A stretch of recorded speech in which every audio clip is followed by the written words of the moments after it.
বন্ধুরা, আমাদের এগ্রিকালচার বুক চ্যানেলে সবাইকে স্বাগত। আমি মানস। আশা করি সবাই ভালোই আছেন। আজকের ভিডিওতে আমরা আলোচনা করব যে ধান বীজ শোধন করাটা কি খুবই প্রয়োজন, না দরকার নেই। যারা নতুন তারা চ্যানেলটা অবশ্যই সাবস্ক্রাইব করে রাখুন। বীজ শোধন করাটা আমাদের ক্ষেত্রে খুবই প্রয়োজন, সেটা ধান হোক, সবজি হোক, বা আলু হোক, বা পাট হোক। যদি বীজ শোধন করা হয় তাহলে জানবেন যে কোনো গাছের রোগ জ্বালা অনেকটাই কিন্তু ভবিষ্যতের জন্য কমে যায়। যেমন একটা মানুষ বা একটা শিশু জন্মগ্রহণ করার পর তাকে দেখবেন নানা রকম ভ্যাকসিনেশন করা হয় না, 1 থেকে 2 বছর পর্যন্ত দেখবেন কন্টিনিউ প্রচুর পরিমাণে করা হয়। কেন ছোটোবেলায় কেন এতটা করা হয়? যাতে সুস্থ সবল দুটো হাত দুটো পা শরীরের সমস্ত অঙ্গ যেমন সঠিক থাকে, কোথাও বেঁকে বা ছোট হয়ে যেমন হ্যান্ডিক্যাপ না হয়ে যায়। আমরা বাড়ির বীজও অনেক সময় অনেকেই বীজ তোলা করি, আবার অনেকেই আমরা ধান বীজ কিন্তু মার্কেট থেকে কিনে আনি।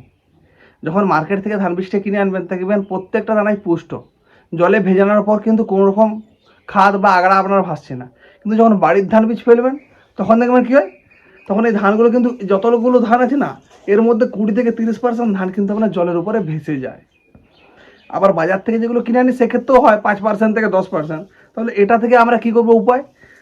এটা অনেকেই দেখবেন লবণ জল দিয়ে ভিজিয়ে অনেকটা ফেলে দেওয়ার চেষ্টা করে, কিন্তু না, তার থেকে আমাদের আরও সহজ উপায় কি, যে কোনো বীজ কিনে আনার পর সেটা কি রোদে 2 থেকে 3 ঘন্টা কিন্তু আপনার রোদে রেখে দেবেন। রোদে রাখার পর যখন ধান বীজটা অনেকটা গরম হয়ে যাবে, সেই বীজটা কিন্তু আপনি যখন জলে দেবেন না, তখন যেটা খাদ বা আগড়া ধান, যেটা পুষ্ট চার নেই বা এফেক্টেড, মানে যেগুলো রোগাক্রান্ত ধান, পোকায় বিঁধে দিয়েছে বা চিটিয়া বা টুংরুর জন্য চালটা পুষ্ট হয়নি, সেই সব ধানগুলো কিন্তু আপনার অটোমেটিক জলের উপর দিকে ভেসে যাবে। আবার একটা কাজ ভালো করতে পারেন, বাড়িতে কুলো দিয়ে ধানটাকে বাতাস দিয়ে কিন্তু ওই যে দুর্বল যে ধানটা আছে সেই ধানটাকে উড়িয়ে দেওয়ার চেষ্টা করবেন। কারণ ওই সব রোগাক্রান্ত ধান থেকে কিন্তু ভবিষ্যতে মূল জমিতে যেয়ে কিন্তু রোগটা আবার বাড়িয়ে দেয়। যে কোনো বীজের ক্ষেত্রে যেমন পুষ্ট বীজ বা পুষ্ট দানাযুক্ত বীজ দরকার, ধানের ক্ষেত্রেও তাই। দেখুন, আজকে আমরা এই যে এই পরিমাণ বীজ নিয়ে নিয়েছি, এই বীজগুলো আমরা এরপর শোধন করব। কিন্তু কী উপায়ে শোধন করব, কোন বৈজ্ঞানিক পদ্ধতিতে শোধন করব, তার যুক্তি, তার উপকার, তার ক্ষতিকর, সব কিছু বিষয়ে আলোচনা করব। আমরা কিছুটা পিছিয়ে যাই, বা যেটা প্রচলিতভাবে দেখবেন আমরা সচরাচর কী করি, ধান বীজ শোধন করার জন্য কেউ কার্বনডিজিম ম্যানকোজেব বা কেউ কার্বনডিজিম সিঙ্গেল বা বেবিস্টিন ব্যবহার করে। এগুলো প্রচলিত, এগুলো কিন্তু আমরা ব্যবহার করেই আসছি। কিন্তু আমরা আজকে এমন কিছু একটা ধান বীজ শোধন করার জন্য ব্যবহার করব, যেটা ব্যবহার করার পর দেখবেন তলাতে, মানে যে আমরা চারা করি, চারার ডগগুলো অনেক সময় পুড়ে যায়। অনেকেই বলবে যে রাতে অতিরিক্ত শিশিরের জন্য হয়তো চারাগুলো নষ্ট হয়ে যাচ্ছে, এটা অনেকেই দেখবেন বলে, কিন্তু না। এইসব সমস্যাগুলো কিন্তু ফাঙ্গাল ইনফেকশন, মানে সবসময় এগুলো কিন্তু ছত্রাকবাহিত রোগ। চারাটা এমনভাবে পুড়ে যায় যে আপনি কোনো কারণেই সেই চারাটা কিন্তু আর বড় করতে পারেন না। তখন আর রকম ফাঙ্গিসাইড, পোকার ওষুধ, ধসার ওষুধ, যে যেটা বলে আপনি সেটাই দেন। কিন্তু কি দেখবেন, এটা আবার বিশেষ করে শীতকালের ক্ষেত্রে আবার এই জিনিসটা বেশি দেখা যায়। যে কারণে বীজটা ভালো করে যদি শোধন করা হয়, এমন কোনো ভালো ওষুধ দিয়ে যাতে কিন্তু এই সমস্যাগুলো না হয়। তার জন্য আমরা কোন ওষুধ ব্যবহার করব, যেটা সব থেকে বেস্ট, আমরা বীজ শোধন করার জন্য ব্যবহার করব সিগজেন্টা কোম্পানির অ্যামিস্টার টপ। অনেকেই বলবেন যে দাদা অ্যামিস্টার টপ তো ফয়লার স্প্রে করার জন্য। অবশ্যই আমি মানছি, এটা ফয়লার স্প্রে করার জন্য, এটা গাছের উপরে স্প্রে করলে অবশ্যই ভালো কাজ পাওয়া যায়। কিন্তু যদি কারো 70-29 ধান হয়, বা যেসব ধানে গোড়া পচার জোর বেশি, সেই সব ধানে সিঙ্গেল কার্বনডিজিম বা কার্বনডিজিম ম্যানকোজেব এইসব বাদ দিয়ে আপনারা যদি অ্যামিস্টার টপ ব্যবহার করেন, তাহলে কিন্তু কাজটা আপনারা অনেকটাই ভালো পাবেন। মানে যে কাজটা আপনারা আশা করছেন তার থেকেও কিন্তু অনেক ভালো রেজাল্ট দেয় অ্যামিস্টার টপ।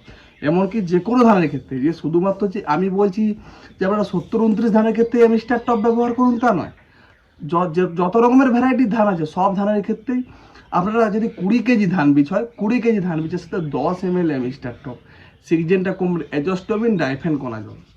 এবার অনেকে বলবেন যে দাদা এই তো এরকম তো কেউ অ্যামিস্টার টপ দিয়ে আমাকে বীজ শোধন করতে বলছে না, আপনি যেহেতু বলছেন আমি কোন ভরসায় করব।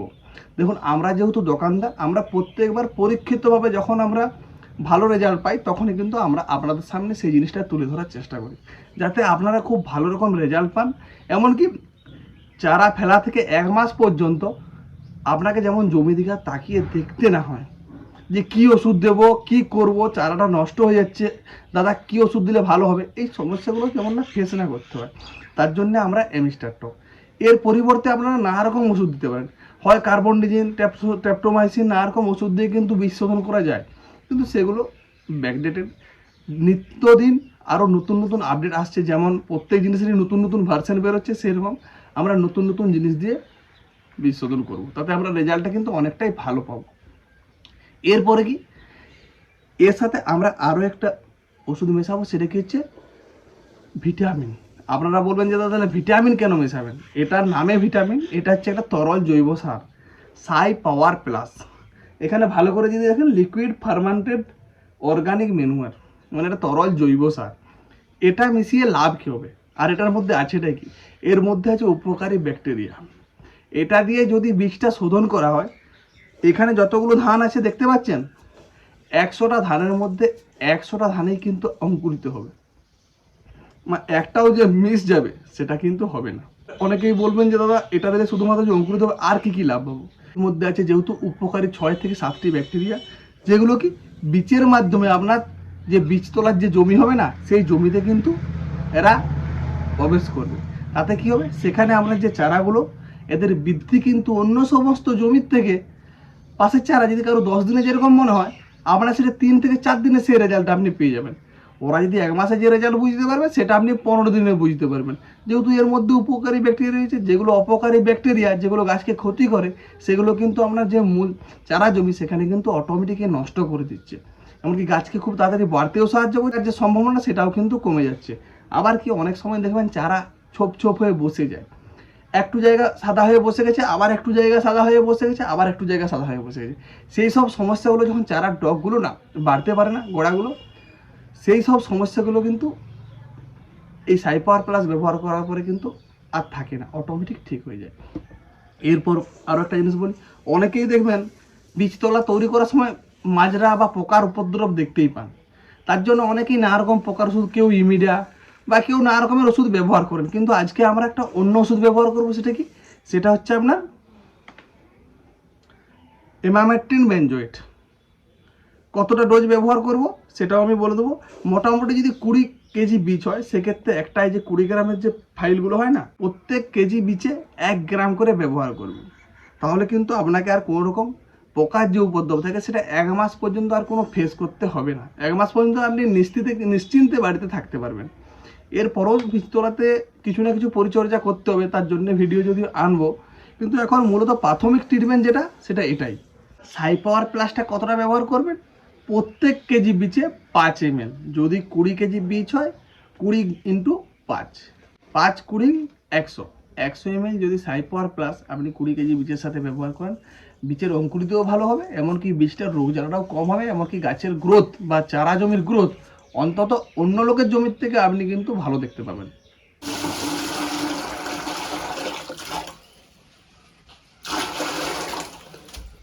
মোটামুটি 1 কেজি বীজের জন্য প্রায় 2 লিটারের মতন আমরা এখানে জল দিয়েছি। এরপর কি করব, যে ধান বীজটা আছে, এই ধান বীজটা আমরা এখানে দিয়ে দেব, ঠিক আছে? এর মধ্যে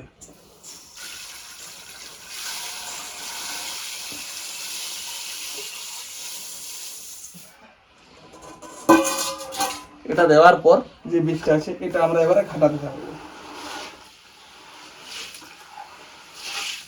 মোটামুটি 2 থেকে 3 মিনিট ঘাটানোর পর দেখবেন যেগুলো দুর্বল ধান বা রোগাক্রান্ত ধান, সেই ধানটা কিন্তু জলের উপরে অটোমেটিক সমস্ত ধানটাই কিন্তু ভেসে উঠবে, অটোমেটিক কিছু ভেসে ওঠে। কিন্তু কিছুক্ষণ ফাটিয়ে নেওয়ার পর দেখবেন যেটা রোগাক্রান্ত ধান বা যেটার ভিতরে কোনো চার নেই বা এফেক্টেড যেগুলো রোগাক্রান্ত, সেগুলোকে আমরা তুলে ফেলে দেবো।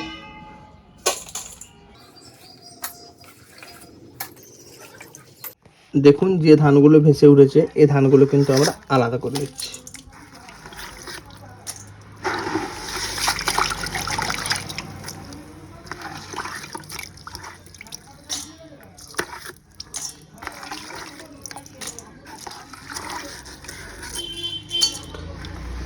ধানের ভিতরে যদি মনে হয় চাল আছে, তাও কিন্তু ভেসে উঠলে সেই ধান ফেলে দেবেন। অনেকেই দেখবেন বাড়িতে বলে, না এটা তো পরে ডুবে যাবে। এই ভুলটা কিন্তু করবেন না। অবশ্যই যদি এই ধানটা আজকে থাকে, কালকে সকালে যেয়ে দেখবেন যেগুলো ভেসে আছে সবগুলোই কিন্তু জলে ডুবে যাবে, কারণ ধানটা ভিতরটা তো খালি, চাল তো নেই, কিন্তু সেই জায়গাটা জলটা যখন প্রবেশ করবে না, ওটা অটোমেটিক ধানটা জল ঢোকার পর ভারী হয়ে কিন্তু ওটা কিন্তু জলে ডুবেই যায়। তার জন্যে যখন ভেজাবেন তখনই কিন্তু এটা আপনাকে ফেলে দিতে হবে। দেখুন এখানে এই যে ধান আমাদের প্রায় ভেজানো হয়ে গেছে, ঠিক আছে। এখানে যে ধান আছে, ঠিক আছে, এখানে আমরা এবারে ওষুধগুলো একটা একটা করে মিশিয়ে দেবো।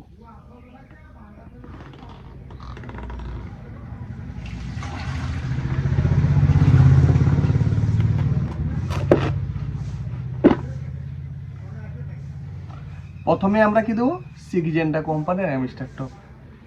কত এমএল দেবো বলেছি আমরা আগে, যদি 20 কেজি বীজ হয় সেক্ষেত্রে আমরা ব্যবহার করবো 10 এমএল।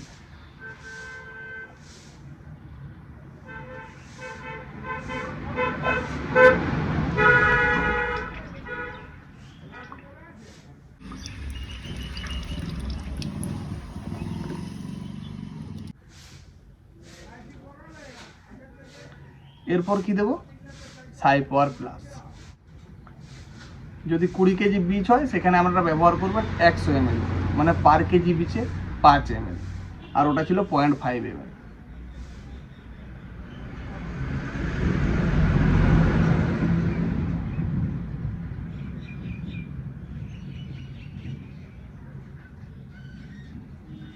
আমরা দিচ্ছি সাইপার প্লাস।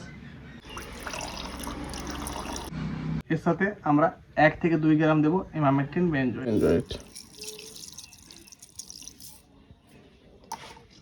এগুলো সব দেওয়ার পর কি হবে, বীজটাকে আমরা ঘাটিয়ে নেব। এটা 2 মিনিটের মতন এমনি করে ভালো করে ঘাটিয়ে নেব। যখন পুরো বীজটা মিশে যাচ্ছে, ঠিক আছে, জলে ওষুধের সাথে, যেহেতু ওষুধটা আমাকে প্রত্যেকটা বীজের সাথে মেশাতে হবে, জাস্ট আমরা জলে ফেলে দিচ্ছি তার মানে এই নয় যে ওষুধটা আপনার সমস্ত বীজের মধ্যে প্রবেশ করে গেছে। দেখুন দ্রবণটি কিন্তু সাইপার দেওয়া আছে বলে কি বলুন তো কালো হয়ে গেছে। এরপর দেখে মনে হবে জানি ধানটা কি খারাপ ছিল যে কারণে এরকম করে কালো হয়ে গেল। এটা ধানের সাথে কোনো সম্পর্ক নেই। আসলে সাইপার প্লাসের রঙটাই এরকম কালো আর কি। সাইপার প্লাসের গন্ধটাই কিন্তু খুব সুন্দর, মিষ্টি সেন্ট, খুব সুন্দর গন্ধ, যেটা আপনারা যখন ব্যবহার করবেন বুঝতে পারবেন। এটা মাখানোর পর আমরা কি করতে হবে, 24 ঘন্টা, মানে এখন আজকে বাজছে সকাল 6টা, কালকে সকাল 6টার সময় এটা কিন্তু আমরা এই জল থেকে তুলে নেব। এই যে ধান বীজটা ভেজানো হয়ে গেছে, এটা এবারে কি করব বলুন তো, কালকে সকালবেলায় জল থেকে তুলে নেব। তুললেই যে আমাদের বীজটা অঙ্কুরিত হয়ে যাবে তা নয়। এটা তোলার পর যে পাটের চট হয় বা যেগুলো আলু বীজের চট হয় মোটা মোটা, ঠিক আছে, সেই চটের মধ্যে ওটা আমরা তুলে ভালো করে বন্ধ করে রেখে দেবো আরও একদিন। তারপরে দেখবেন পরের দিন সকালে গিয়ে দেখবেন কি সমস্ত ধানগুলোই কিন্তু 100% অঙ্কুরিত হয়ে গেছে, এমনকি খুব সুন্দরভাবে অঙ্কুরিত হয়েছে, যেটা আমি আপনাদেরকে পরবর্তীকালে আবার দেখাবো। ভিডিওটি শেষ পর্যন্ত দেখার জন্য অসংখ্য ধন্যবাদ। সবাইকে একটা কথাই বলবো, বীজ বাড়ির হোক বা কেনা হোক, অনেকেই বীজ কেনা হলে ভাবেন যে হয়তো বীজটা শোধন করা আছে, তা নয়। বীজ আপনি যেমনই কিনুন সেগুলো কালার করা থাকে, শুধুমাত্র কালার দেখে ভাববেন না যে বীজটা শোধন করা হয়েছে। কোনো রকম কোম্পানি এই বীজ কিন্তু আপনার শোধন করে পাঠায় না কোনো ধান বীজের ক্ষেত্রে। ওরা দেখবেন প্যাকেটে একটা করে থিরামের প্যাকেট দিয়ে দেয়, যেটা বীজ শোধন করার জন্য আপনাকে বলে যে ওটা দিয়ে আপনারা 1 কেজি বীজ 2.5 গ্রাম পর্যন্ত থিরাম দিয়ে করুন। থিরাম দিয়েও করতে পারেন ধান বীজের প্যাকেটে যদি থাকে, তার জন্য আর আপনাকে বাড়তি কিছু কিনতে হচ্ছে না। সমস্ত বীজের ক্ষেত্রেই বীজ শোধন করাটা কিন্তু খুব জরুরি। ভিডিওটি শেষ পর্যন্ত দেখার জন্য অসংখ্য ধন্যবাদ। যারা নতুন তারা চ্যানেলটা অবশ্যই সাবস্ক্রাইব করে রাখুন। পরবর্তী ধান চাষের প্রত্যেকটা আপডেট কিন্তু আমরা সময়ের মধ্যেই দেওয়ার চেষ্টা করব।